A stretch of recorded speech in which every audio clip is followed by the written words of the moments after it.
David Brewster here with another episode of Chordplay, and this is Creative Chords. And, basically this lesson is going to kind of revolve around the actual, chord play method, I guess, or the mindset that I had when I originally came up with this lesson, which I've been teaching chord play to students for, I think I think I mentioned this in another episode. I think I came up with this idea like around 2004, and I started kind of, making these lessons based around just kind of experimenting and trying, different types of chords and moving shapes around. And then as I've explained in other episodes, I kind of expanded that out to actual music, like real songs and, certain bands. And then over the years, I just kind of used that material with students. And then when I started, making the late night lessons channel, I thought, well, I'm definitely going to do chord play because I had a whole bunch of lessons and material, based around this concept. And if you've been watching these episodes and you've been kind of following these lessons, you might be sitting there thinking, wow, Dave really likes chords.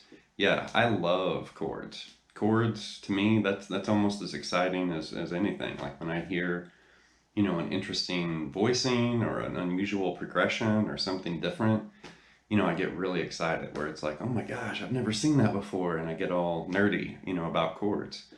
And I've always been that way. I think before I could even really shred or play, like solos and stuff, I could play chords. That was kind of my first mountain, I guess, on the music mountain that I climbed.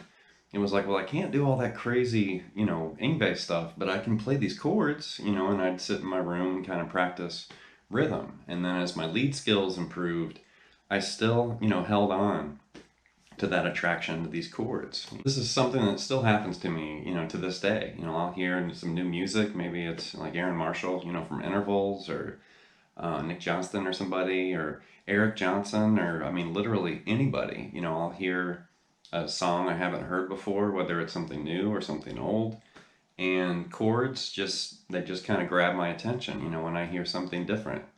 And I'm not really talking about bar chords and power chords and basic, open position chords. I mean, that stuff's cool and it's very, important and useful. But I'm talking about like textures and sounds and moods and these kind of striking sounds that you hear in music. And I'm a big prog rock fan. I love jazz, I love funk, I love a lot of different styles of music. I'm a metalhead, but I have really open ears. I mean, I love rock and metal, but I love classical and bluegrass. There's a whole bunch of stuff out there that I really like. I love blues music, old country. Anyway, to kick things off here, the first thing we're going to do is we're going to target, a chord that has come up a lot in chord play. And it goes all the way back to the first episode when I did the Pink Floyd, the chords of Pink Floyd chord play. And we started with the song Breathe. And we found that E minor add 9 chord. Now this chord has appeared in numerous episodes in, different artists, different bands, different decades of music. We found it in songs from the 90s and the 80s and the 70s. It's everywhere. So we're gonna start with that chord. So there's E minor add 9. Now if we add the 3rd fret on the B string, that's going to change that to an E minor 9.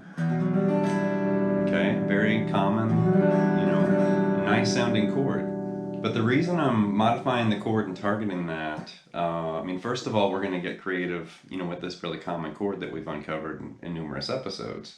I'm modifying that ever so slightly, really just to pinpoint and target what's happening in the middle. The outside of that chord, pretty obvious. The low E and the high E are both open. But I'm looking at what's happening in the middle of the chord. Alright, there's a B, there's an F sharp, a G, and a D.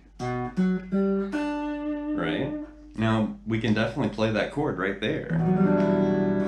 But what I want to do here is I'm going to find a different fingering, alright? We're talking about that chord and relating it to this, kind of familiar chord that we found. But I'm going to relocate this somewhere else, and you can conveniently find that right here. It has a different ring to it, right? But there's B, there's F sharp, there's G, and D. If we add that with the low open E string, it's an E minor 9. And I love of that tonality. You know, it's really, really cool. It sounds really different than what we started with. Okay, so we've pinpointed a chord, we found, you know, an altered, you know, version or fingering for that shape, which right off the bat, as soon as I hear that, my ear just, you know, gets excited. It's like, yeah, you know, what's the next chord? You know, it's moody, it's unsettling, it has a very interesting sound, grabs your attention, you know, right off the bat. You know, and you wouldn't have that same, you know, attraction with just like a basic, you know, major chord or something. You know, to my ears, that sounds so plain and simple. You know, it doesn't really excite me, you know. Not to say that I don't use, you know, chords like that, I do. But just overall, like if I hear somebody play that, it doesn't really move me at all. If I hear somebody play something like that, it's like, oh wow, what's that? You know, it just grabs my attention. Okay, now what we're gonna do is we're gonna take that shape that we just found, for that fingering, you know, for that E minor 9, and let's just basically move it really low on the fretboard and see what happens. So if we keep the low E string as the root, and just basically relocate it to where your middle finger's there on the 2nd fret, and that becomes an E minor flat 13. The exact same fingering, just relocated, you know, from where we started. E minor 9, E minor flat 13. Let's move that up 2 frets, and this is literally chord play in action right here.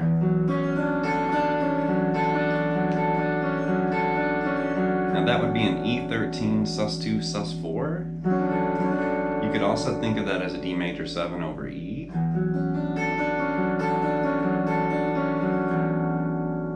Now move it up 1 more fret. So that'd be a G minor flat 13 over E.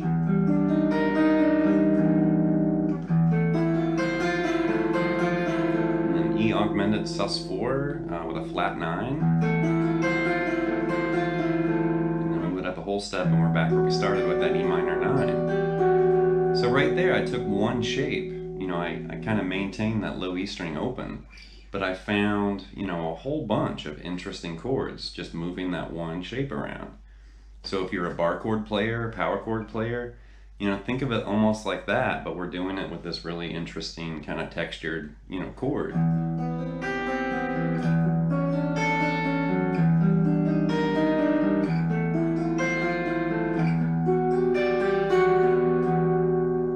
Now to push this along a little further, now let's keep everything that we just located. You know, we just found that really cool series of chords there, just moving that shape around the fretboard.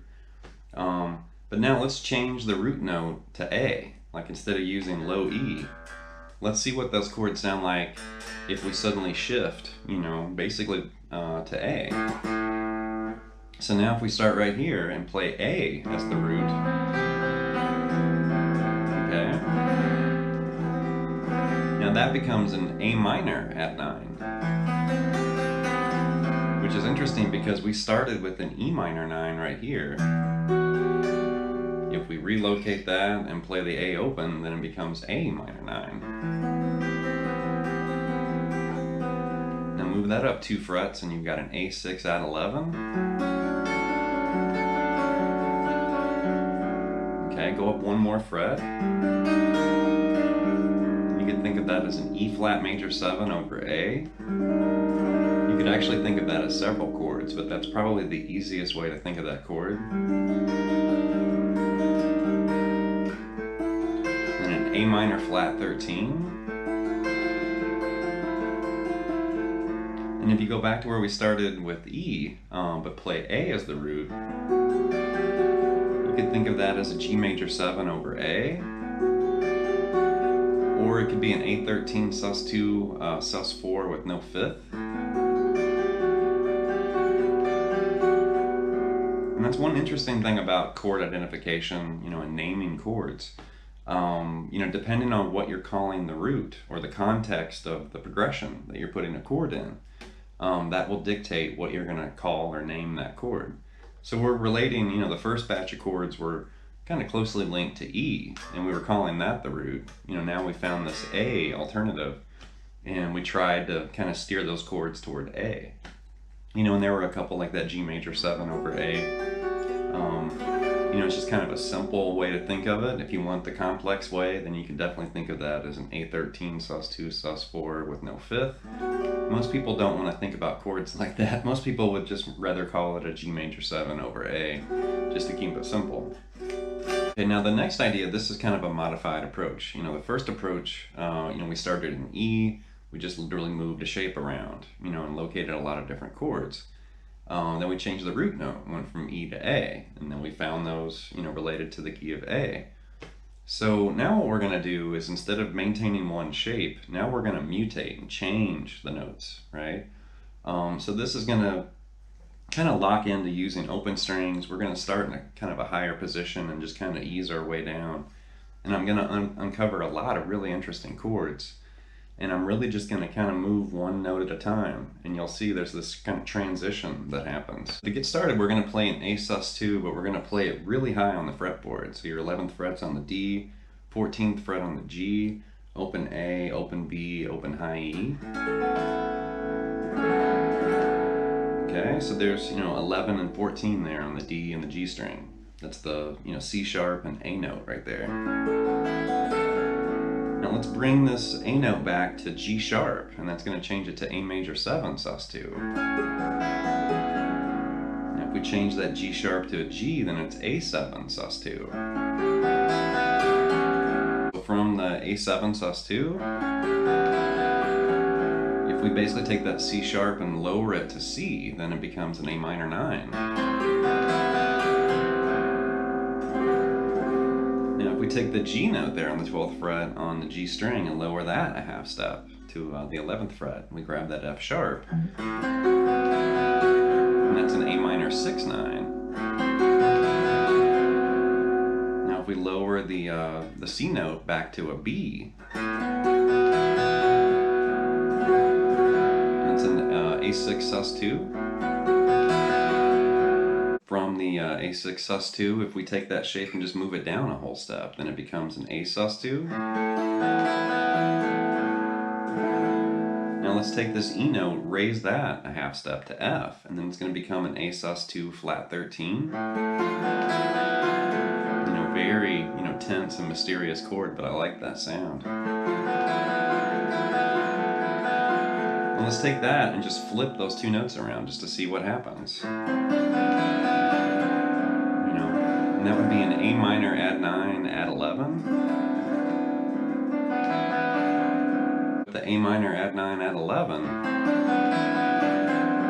If we take those two notes and just move that up a half step, then it becomes an A9 sharp 11. Or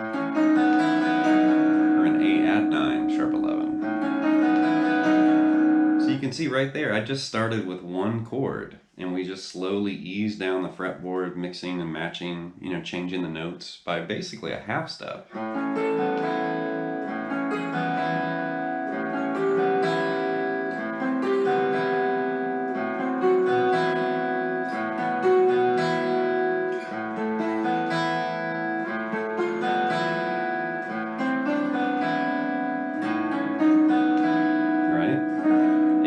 By doing things like this, you're going to locate, you know, a lot of interesting chords, and you can see all of that activity we just uncovered took place on the D and the G, right? We kept the A, the B, and the high E string all open, and we were just kind of playing with those middle two strings of those chords.